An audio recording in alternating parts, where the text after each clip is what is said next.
মোৰ নাম অজয় আৰু আজি মোৰ বিয়া। মোৰ শহুৰৰ ঘৰখনত দুজনী খুলখালী আছিল। আজি দুয়োজনীকে প্ৰথমবাৰৰ বাবে দেখা পালোঁ, কাৰণ বিয়াৰ সম্পৰ্কটো বৰ খৰখেদাকৈ হৈছিল। সিহঁত দুয়োকে দেখাৰ পিছত মই বহুত আচৰিত হ'লোঁ। সিহঁত দুয়োজনীয়ে বহুত বেছি ধুনীয়া আছিল। মোৰ পত্নীও ধুনীয়া আছিল, কিন্তু ভনীয়েক দুজনীতকৈ কম। দুয়োজনীয়ে কইনা বিদায় দিয়াৰ আগতে পায়স খুৱাই দিয়াৰ অনুষ্ঠানত মোক আগুৰি ধৰি বহি আছিল আৰু এজনী আনজনীতকৈ বেছি ধুনীয়া আছিল। মই কিছু সময় চাই থাকিলোঁ। সিহঁত দুয়োৰে সন্মুখত মই মোৰ পত্নীক কম ধুনীয়া দেখিবলৈ ধৰিলোঁ, কাৰণ তাইৰ ৰং তাইৰ ভনীয়েক দুজনীৰ তুলনাত কম আছিল। ভনীয়েকহঁতৰ কোমল হাতত মই মোৰ হাতখন দেখি বৰ ভাল লাগিছিল। দুয়োজনীয়ে পায়স খুৱাই দিয়াৰ মাননি বিচাৰি আছিল, যিটো মাননি মোৰ ক্ষমতাতকৈ ওপৰত আছিল। মই ক'লোঁ, এনেধৰণৰ ৰীতি-নীতি মোৰ ভাল নালাগে। মই একেবাৰে বিশ্বাস নকৰোঁ। যদি তোমালোকে এই ৫,০০০ টকা ল'বলৈ ইচ্ছুক নহয়, তেন্তে মই সেইটো মোৰ পকেটত ভৰাই থ'ম। এনেধৰণৰ ধেমালিবোৰ চলি আছিল। তেনেতে মোৰ শহুৰে আহি তেওঁৰ দুয়োজনী ছোৱালীক গালি দিলে আৰু সিহঁতে মোৰ পৰা ৫,০০০ টকা লৈ মুখখন ফুলাই আছিল। কিছু মুহূৰ্তৰ পিছত বিদায় পৰ্ব শেষ হ'ল। মই ছোৱালীৰ লগত চেনি খোৱা ধৰণৰ মানুহ আছিলোঁ। পত্নীৰ লগতে মোৰ হৃদয়খন মোৰ দুয়োজনী খুলখালীৰ ওপৰত আহি গৈছিল, যি নেকি কম বয়স হোৱাৰ উপৰিও বহুত বেছি ধুনীয়া আছিল। মোৰ মা-দেউতা, ডাঙৰ দাদাৰ লগত বিদেশত থাকে। মোৰ বিয়াৰ কেইদিনমানৰ পিছত সকলোৱে বিদেশলৈ উভতি গৈছিল।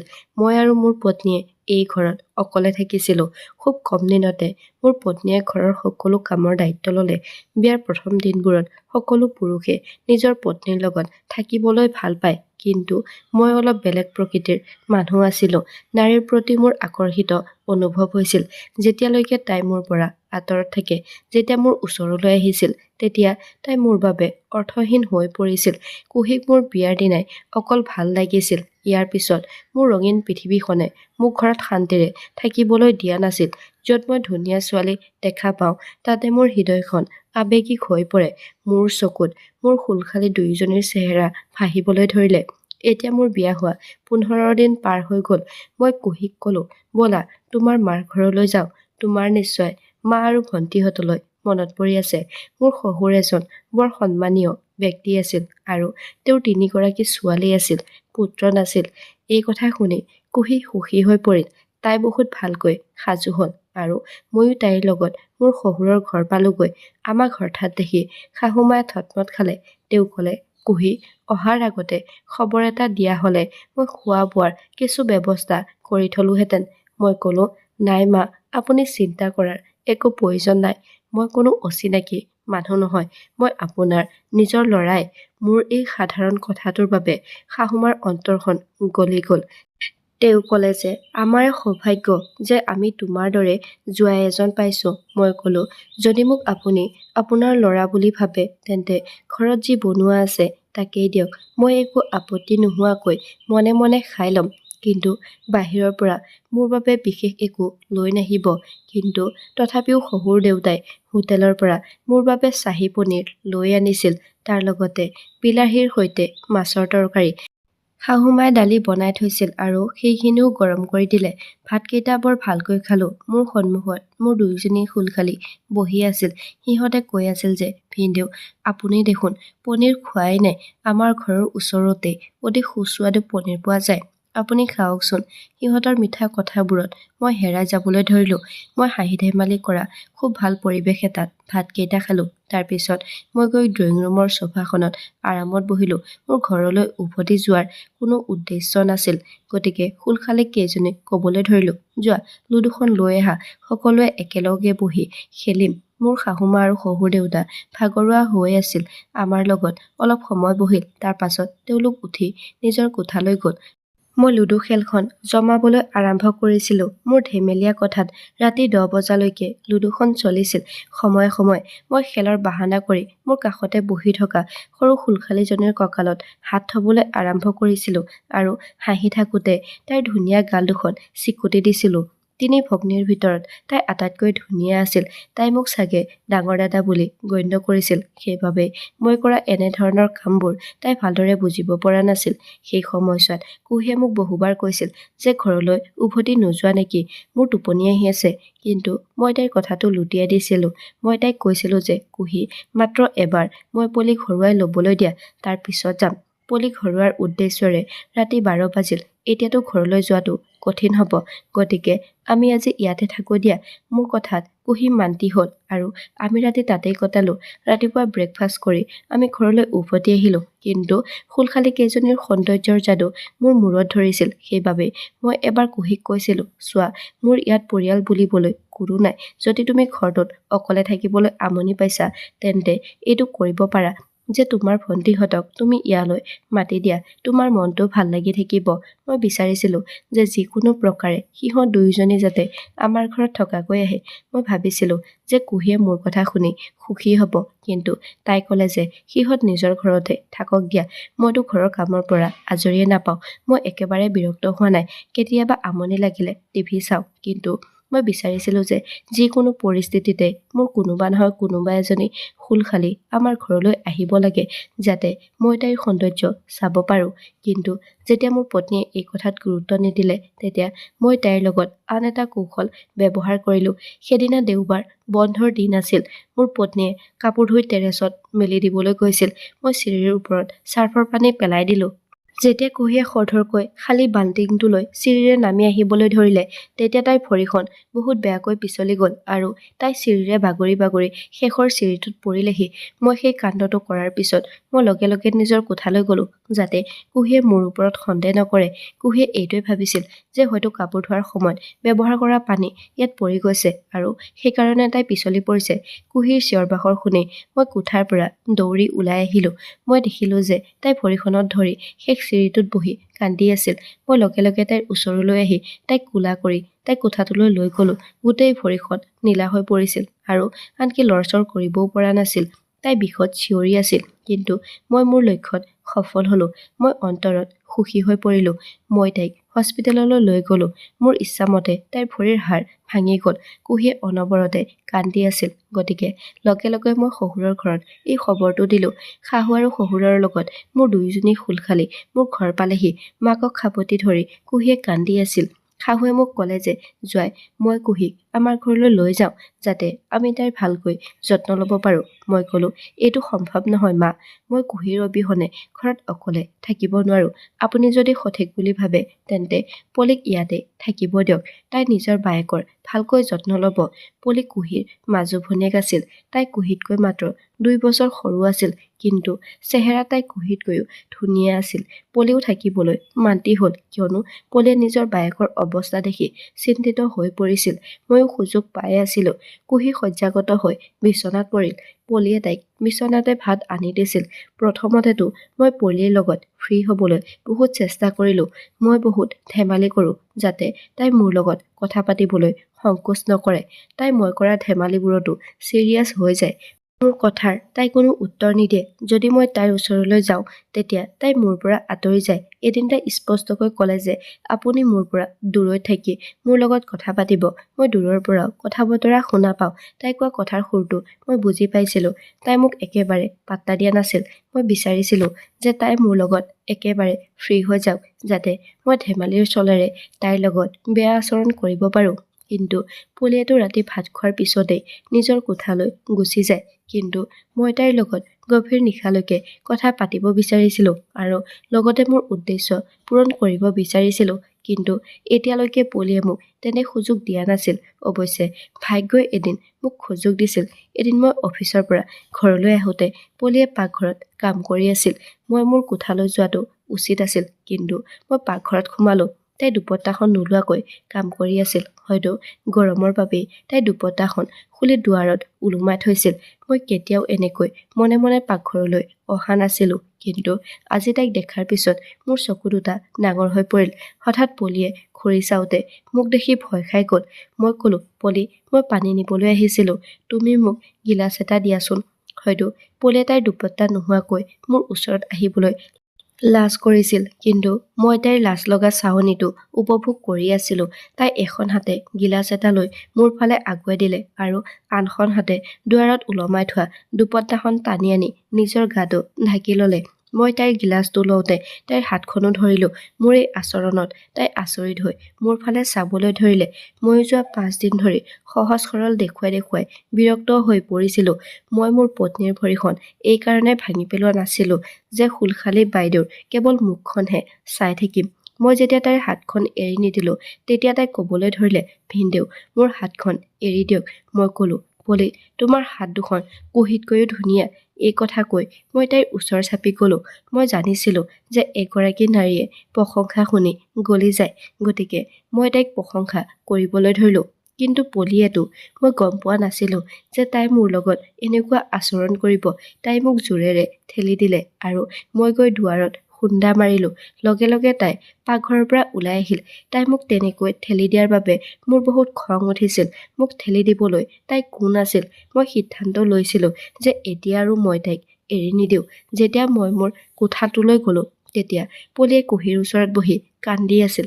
মই গৈ পোৱাৰ লগে লগে দুয়োজনী নিমাত হৈ পৰিল আৰু দুয়োজনীয়ে মোৰ ফালে ঘৃণাৰ দৃষ্টিৰে চাই আছিল। কুহিয়ে পলিক তাই কান্দি থকাৰ কাৰণটো সুধি আছিল।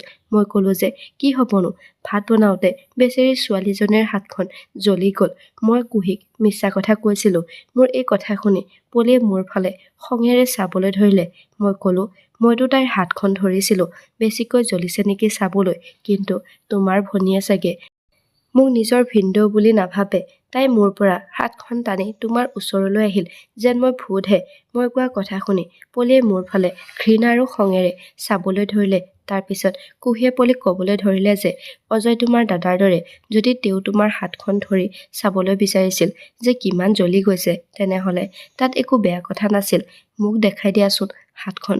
কুহিৰ কথা শুনি পলি কোঠাটোৰ পৰা দৌৰি ওলাই গ'ল আৰু কুহিক এইটো কৈ গ'ল যে তাই কাইলৈ ঘৰলৈ উভতি যাব। মই গৈ কুহিৰ ওচৰত বহিলোঁ। মই ক'লোঁ, এনে লাগিছে যেন তোমাৰ ভনীয়ে তোমাৰ যত্ন ল'ব বিচৰা নাই, সেইকাৰণে ঘৰলৈ যোৱাৰ বাহানা বিচাৰি আছে। মই নাজানো যে তাই মোক কিয় নিজৰ দাদা বুলি নাভাবে। যদি তোমাৰ ভৰিখন ঠিকে থকা হয়, তেন্তে মই তোমাৰ ভণ্টিক এনে আচৰণত কেতিয়াও আমাৰ ঘৰত থাকিব নিদিলোঁ হয়। কিন্তু মই বাধ্য যে মই বৰ্তমান কাম কৰা বাই ৰাখিব নোৱাৰোঁ। আৰু তোমাৰ ভৰিখনৰ এই অৱস্থা যে তুমি সহায় অবিহনে খোজ কাঢ়িব নোৱাৰা। গতিকে তোমাৰ ভণ্টিক অলপ বুজাই দিবা। তাই ক'লে, তুমি চিন্তা নকৰিবা, মই পলিৰ লগত কথা পাতিম। মই ক'লোঁ, চোৱা, মই তোমাৰ দুয়োজনী ভনীকে মোৰ নিজৰ ভনী বুলি ভাবোঁ, কিন্তু আজি পলিৰ কাৰ্যই মোক নিজৰ চকুত লজ্জিত কৰিছে। তাই মোৰ পৰা হাতখন এনেকৈ টানি দৌৰ মাৰিলে যেন মই তাইৰ বাবে কোনোবা অচিনাকি মানুহ। কুহিৰ সন্মুখত মোৰ চৰিত্ৰটো সম্পূৰ্ণ পৰিষ্কাৰ কৰি থৈছিলোঁ। তাই মোক ক্ষমা খুজিবলৈ ধৰিলে। তাই ক'লে যে পলি সৰু হৈ আছে, মই তাইক বুজাই দিম, তুমি চিন্তা নকৰিবা। পাকঘৰৰ সকলো বস্তু তেনেকৈ পৰি আছিল। হয়তো পলিয়ে নিজৰ কোঠাত সোমাই আছিল। মই পাকঘৰৰ পৰা ভাত বাঢ়ি লৈ কুহিৰ ওচৰতে বহি ভাত খালোঁ। মই কুহিক ক'লোঁ, চোৱা, এতিয়া তোমাৰ ভনীজনীয়ে মুখখন ফুলাই নিজৰ কোঠাত বহি আছে। মই নিজেই তোমাৰ কাৰণে ভাত বাঢ়ি লৈ আহিছোঁ। কুহিয়ে বহুত লাজ পাইছিল। ভাত খোৱাৰ পিছত মই কুহিক ঔষধ খাব দিলোঁ আৰু মই তাতে টোপনি যোৱা বড়ি এটাও মিহলাই দিলোঁ। ঔষধ খোৱাৰ লগে লগে কুহিৰ গভীৰ টোপনি আহিল। যেতিয়া দেখিলোঁ কুহি আৰু টোপনিৰ পৰা সাৰ নাপায়, তেতিয়া মই মোৰ কোঠাৰ পৰা ওলাই আহিলোঁ। সন্মুখৰ কোঠাটোৰ দুৱাৰখন ভিতৰৰ পৰা বন্ধ হৈ আছিল। দুৱাৰত টোকৰ মাৰি ক'লোঁ যে পলি, কুহিৰ গাটো বহুত বেছি বেয়া কৰিছে। তাই তোমাক মাতিছে। মই মিছা কথা কৈছিলোঁ, কাৰণ মই জানিছিলোঁ যে যদি মই দুৱাৰত টোকৰ মাৰি থাকোঁ, তেন্তে মোৰ বাবে দুৱাৰখন কেতিয়াও খোল নাখাব। যেতিয়া পলিয়ে দুৱাৰখন খুলি বাহিৰলৈ আহিল, মই তাইক জোৰেৰে ধৰি কোঠাটোৰ ভিতৰলৈ ঠেলি দিলোঁ আৰু ময়ো কোঠাটোৰ ভিতৰলৈ সোমাই গ'লোঁ। কোঠাটোৰ দুৱাৰখন বন্ধ কৰি দিলোঁ। এইবোৰ দেখি পলিৰ মুখৰ ৰং হেৰাই গ'ল। তাই ক'বলৈ ধৰিলে, ভিনদেউ, এইবোৰ আপুনি কি কৰিছে? মই ক'লোঁ, কোন ভিনদেউ? কেনেকুৱা ভিনদেউ? মই তোমাৰ কোনো ভিনদেউ নহয়। তোমাৰ সৌন্দৰ্যই মোক পাগল কৰি তুলিছিল। সেইকাৰণে বাহানা দেখুৱাই মই তোমাক ইয়ালৈ মাতি আনিছোঁ। এই কথা শুনি পলিৰ মুখখন সেতা হৈ পৰিল। তাই ক'লে, আপুনি লাজ পাব লাগিছিল। মই আপোনাৰ সৰু ভনীৰ দৰে। আপুনি ইয়াৰ পৰা ওলাই যাওক। কিন্তু মোৰ কোঠাটোৰ পৰা ওলাই অহা উদ্দেশ্য একেবাৰে নাছিল। এতিয়া মই মোৰ যি লেতেৰা উদ্দেশ্য লৈ সেই কোঠাটোত সোমাইছিলোঁ তাক সম্পূৰ্ণ কৰাত সফল হৈছিলোঁ। তাই মোৰ সন্মুখত হাতযোৰ কৰি কান্দি থাকিল। তাই মোক এৰি দিবলৈ অনুৰোধ কৰি আছিল, কিন্তু মই তাইৰ সকলো পবিত্ৰতা ধ্বংস কৰি দিলোঁ। তাই চিঞৰি চিঞৰি কান্দিবলৈ ধৰিলে। তাই ক'লে যে তাই এই সকলো কথা কুহিক কৈ দিব। মই তাইক ধমকি দিবলৈ ধৰিলোঁ। মই ক'লোঁ, যদি তুমি মুখ মেলিবলৈ চেষ্টা কৰা তেতিয়া মই তোমাৰ বাক বিবাহ বিচ্ছেদ কৰি দিম। তাইৰ জীৱনটো ধ্বংস হৈ যাব। গতিকে এইটো কেৱল তোমাৰ আৰু মোৰ মাজতেই যাতে থাকে। সকলোৰে বাবে এইটোৱে ভাল যে তুমি তোমাৰ মুখখন বন্ধ কৰি ৰাখা। তাই মাথো কান্দিয়েই আছিল। তাইক তাতে এৰি মই মোৰ কোঠালৈ গ'লোঁ আৰু শুই থাকিলোঁ। পিছদিনা ৰাতিপুৱা পলিৰ বহুত জ্বৰ হৈছিল। কুহিয়ে তাইক দেখি বহুত চিন্তিত হৈ পৰিল। তাই ক'বলৈ ধৰিলে যে পলিয়েতো এতিয়া নিজেই অসুস্থ হৈ পৰিল। মোক তাই কেনেকৈ যত্ন ল'ব? এতিয়া কুহিয়ে লাঠিৰ সহায়ত লাহে লাহে খোজ কাঢ়িবলৈ আৰম্ভ কৰিছিল। মই তাইক ক'লোঁ যে পলিক ঘৰলৈ পঠিয়াই দিয়া আৰু তোমাৰ সৰু ভনীজনীক ইয়ালৈ আহিব দিয়া। তাই তোমাৰ যত্ন ল'ব। এতিয়া মোৰ পলিৰ প্ৰতি আকৰ্ষণ নোহোৱা হৈ গৈছিল। এতিয়া মোৰ আকৰ্ষণ কুহিৰ সৰু ভনীয়েক তনুৰ প্ৰতি আছিল, যাৰ বয়স মাত্ৰ 17 বছৰ আছিল। মোৰ মূৰ্খ পত্নীয়ে এই বিষয়েও মোৰ লগত একমত হৈছিল। মই ফোনটো ডাইল কৰি কুহিৰ হাতত দিলোঁ। তাৰ পিছত তাই দেউতাকক ক'লে যে পলিৰ জ্বৰ হৈছে, তুমি তাইক ঘৰলৈ লৈ যোৱা। তুমি এটা কাম কৰিবা, তুমি তনুক ইয়ালৈ লৈ আহিবা, কাৰণ মোৰ ভৰিখন এতিয়াও সম্পূৰ্ণকৈ ভাল হোৱা নাই যে মই ঘৰৰ কামখিনি চম্ভালিব পাৰোঁ। কিন্তু যেতিয়া পলিয়ে এই কথা গম পালে, তেতিয়া তাই ক'বলৈ ধৰিলে যে নাই, তনু ইয়ালৈ আহিব নোৱাৰে। মই ঔষধ খালে ঠিক হৈ যাব। তাৰ পিছত পলিয়ে খঙেৰে মোৰ ফালে চাবলৈ ধৰিলে। মই ক'লোঁ, তুমি অলপ জিৰণি লোৱাৰ প্ৰয়োজন। তুমি ঘৰলৈ যোৱা। তনু আছেই দেখোন বায়েকৰ যত্ন ল'বলৈ। পলিয়ে মোৰ এই কাৰ্যৰ প্ৰতি তাই সচেতন আছিল। সেইকাৰণে নিজৰ সৰু ভনীয়েকৰ জীৱন ধ্বংস কৰিব বিচৰা নাছিল। তাই জ্বৰৰ গাৰে উঠি ঘৰৰ সকলো কাম কৰিবলৈ আৰম্ভ কৰিলে আৰু ক'বলৈ ধৰিলে যে মই একেবাৰে ভালেই আছোঁ। মই বহুত চেষ্টা কৰিলোঁ, কিন্তু পলিয়ে তনুক ইয়ালৈ অহাত বাধা দিলে। কিছুদিনৰ পাছত আকৌ মোৰ মূৰত শয়তানী বুদ্ধি আহিবলৈ ধৰিলে। মই যেতিয়া পাকঘৰত সোমালোঁ, তেতিয়া পলিয়ে ভাত ৰান্ধি আছিল। তাৰ পিছত মই তাইক সাবটি ধৰিলোঁ। মোৰ এনে আচৰণত নাজানো পলিয়ে কেতিয়া চুৰিখন তুলি ল'লে আৰু মোৰ হাতত মাৰি দিলে। মোৰ হাতখন অলপ দকৈ কাটি গ'ল। মই লগে লগে তাইৰ পৰা পিছুৱাই আহিলোঁ। বহুত বেয়াকৈ চুৰিৰে হাতখন কাটি দিছিল আৰু লগে লগে তেজ ওলোৱা আৰম্ভ হৈছিল। মই তাইৰ ফালে চাই ক'লোঁ যে পাগলীজনী, কি কৰিলা এইবোৰ? তাই ক'লে যে যদি আপুনি আৰু মোক ভৱিষ্যতলৈ চুবলৈ চেষ্টা কৰে, তেনেহ'লে মই আপোনাক মাৰি পেলাম। সেই সময়ত তাইৰ চকু দুটা ৰঙা হৈ পৰিছিল। প্ৰথমবাৰৰ বাবে পলিৰ সাহস দেখি মোৰ বহুত ভয় লাগিছিল। লগে লগে মই মোৰ কোঠালৈ গ'লোঁ, কিন্তু তাইৰ ওপৰত মোৰ বৰ খং উঠিছিল। মোৰ তেজ লাগি থকা হাতখন দেখি কুহিয়ে মোক সুধিবলৈ ধৰিলে, অজয়, তোমাৰ হাতখন কি হ'ল? কিয় ইমান তেজ ওলাই আছে? মই কুহিক মিছা কাহিনী এটা কোৱাৰ আগতে পলিয়ে মোৰ কোঠালৈ আহি ক'বলৈ ধৰিলে, বা মইতো ভিনদেউক কৈছিলোঁৱেই যে মই সকলো কাম নিজেই কৰিম, কিন্তু তেওঁ ক'বলৈ ধৰিলে যে মই তোমাক সহায় কৰি দিওঁ। এই বুলি কৈ তেওঁ চালাড কাটিবলৈ ধৰিলে। তেওঁৰ এনেকুৱা কাম কৰাৰ অভ্যাস নাই। চোৱাচোন, তেওঁ নিজেই নিজৰ হাতখন কাটি ল'লে। মই তাইক খঙেৰে চাই আছিলোঁ, কিন্তু তাই একেবাৰে ভয় কৰা নাছিল। কুহিয়ে মোক চিঞৰি চিঞৰি ক'বলৈ ধৰিলে, কি প্ৰয়োজন আছিল পাকঘৰত যাবলৈ? চোৱাচোন কিমান গভীৰকৈ কাটি লৈছা নিজৰ হাতখন। তাৰ পিছত তাই পলিক ক'লে যে বেণ্ডেজৰ বস্তুবোৰ মোৰ হাতত তুলি দিয়াচোন। পলিয়ে তাইক বেণ্ডেজৰ বাকচটো তুলি হাতত দিলে। মই নাৰীৰ এটা ৰূপহে দেখিছিলোঁ, আৰু সেয়া আছিল দুৰ্বল আৰু অসহায়। নাৰীৰ অসহায়তা আৰু দুৰ্বলতা দেখি মোৰ বৰ ভাল লাগিছিল, কিন্তু মই নাজানিছিলোঁ যে এনেধৰণৰ নাৰীৰ আন এটা ৰূপো থাকিব পাৰে। ৩-৪ দিন মই পলিক একো নক'লোঁ আৰু হাতখনৰ ঘাঁ ভাল হোৱালৈ অপেক্ষা কৰি থাকিলোঁ। কিন্তু মই জানিছিলোঁ যে এই দুৰ্বল ছোৱালীজনীয়ে মোৰ লগত প্ৰতিযোগিতা কৰিব নোৱাৰে। মোৰ ঘাঁ কিছু ভাল হোৱাৰ লগে লগে সদায় ৰাতি মই পলিৰ কোঠাৰ দুৱাৰত টোকৰ মাৰিবলৈ ধৰিলোঁ আৰু ক'লোঁ যে দুৱাৰখন খুলি দিয়া, নহ'লে মই তোমাৰ বাক এতিয়াই বিবাহ বিচ্ছেদ দিম। মই ভাবিছিলোঁ যে মোৰ এই ভাবুকিটোৱে মোৰ বাবে প্ৰতিবাৰে কাম কৰিব আৰু মই ইয়াৰ সুবিধা লৈ থাকিম। কিন্তু পলিয়ে কোঠাটোৰ দুৱাৰখন খোলা নাছিল। মই বহুত দেৰিলৈকে দুৱাৰখন টোকৰ মাৰি থাকিলোঁ আৰু লগতে সৰু সৰু মাতেৰে তাইক ধমকি দি আছিলোঁ, কিন্তু তথাপিও তাই দুৱাৰখন খোলা নাছিল। অৱশেষত মই হতাশ হৈ মোৰ কোঠালৈ আহি শুই পৰিলোঁ। কিন্তু পলিৰ ওপৰত মোৰ বৰ খং উঠিছিল। ৰাতিপুৱা শুই উঠি মই কুহিক ক'লোঁ যে পলিয়ে বহুদিন ধৰি আমাৰ ঘৰখন চম্ভালি আছে। বেচেৰী ছোৱালীজনী নিশ্চয় ভাগৰি পৰিছে। গতিকে তাইক ঘৰলৈ পঠিয়াই দিয়া আৰু তনুক ইয়ালৈ আহিবলৈ দিয়া। কিন্তু পলিয়ে ক'বলৈ ধৰিলে যে তনুৰ পঢ়া-শুনাবোৰ বৰবাদ হ'ব, তাই কলেজ ক্ষতি কৰিব নালাগে। মই আছোঁ নহয় আপোনালোকৰ সকলোৰে যত্ন ল'বলৈ। কিছুদিনৰ পৰা মই অনুভৱ কৰি আছোঁ যে ভাত খোৱাৰ লগে লগে মোৰ গাটো বহুত বেয়া লাগিবলৈ আৰম্ভ কৰে। গোটেই গাটো কঁপি উঠে। মই শুবলৈ চেষ্টা কৰোঁ, কিন্তু চকু দুটাত টোপনি নাহে। মই মোৰ এই অৱস্থাত বিৰক্ত হৈ ওচৰৰ ক্লিনিক এখনলৈ গ'লোঁ। তাত মোক ঔষধ দিলে। সেইটো খালে মই গভীৰ টোপনিত পৰোঁ। কিন্তু তাৰ পিছত মই বুজিলোঁ যে মোৰ স্বাস্থ্যৰ অৱনতি ঘটিবলৈ আৰম্ভ কৰিছে। মই মোৰ ভিতৰত দুৰ্বলতা অনুভৱ কৰিবলৈ ধৰিলোঁ। অলপ খোজ কাঢ়িলে মোৰ মূৰটো ঘূৰিবলৈ ধৰে। মোৰ হাত-ভৰি অজ্ঞান হ'বলৈ ধৰিলে। মই চিকিৎসা কৰিবলৈ হস্পিটেল গ'লোঁ। তেতিয়া ডাক্তৰে মোক ক'লে যে আপোনাক ভাতৰ লগত কম পৰিমাণৰ সদায় বিষ দি থকা হৈছে। এই কথা গম পোৱাৰ পিছত পলিৰ ওপৰত মোৰ বহুত খং উঠিছিল। কিন্তু তাই হাঁহি মাৰি ক'লে যে আপোনাৰ দৰে মানুহ মৰি যোৱাই ভাল। পলিয়ে আজি কুহিক সকলো কথা কৈ দিলে আৰু লগে লগে কুহিয়ে মোৰ গালত এটা জোৰেৰে চৰ মাৰিলে আৰু মোক বিবাহ বিচ্ছেদ কৰিলে। মই কৰা পাপ কামৰ বাবে মই নিজকে বহুত লাজ পাইছোঁ। মোৰ এনে লাগিল যেন সঁচাকৈ মই মৰি যোৱাই ভাল। সেই দিনটোৰ পিছত মোৰ জীৱনটো অনুশোচনাৰ জুইকুৰাত জ্বলি আছে আৰু হয়তো বেছি দিন নাই মই এই পৃথিৱীখন এৰি যাবলৈ। বন্ধুসকল, অজয়ৰ দৰে মানুহ আজিৰ সমাজত বহুত আছে। গতিকে সতৰ্ক হওক, সাৱধানে থাকক। আপোনালোকৰ মতামত তলত কমেণ্ট কৰি জনাবলৈ নাপাহৰিব। ধন্যবাদ।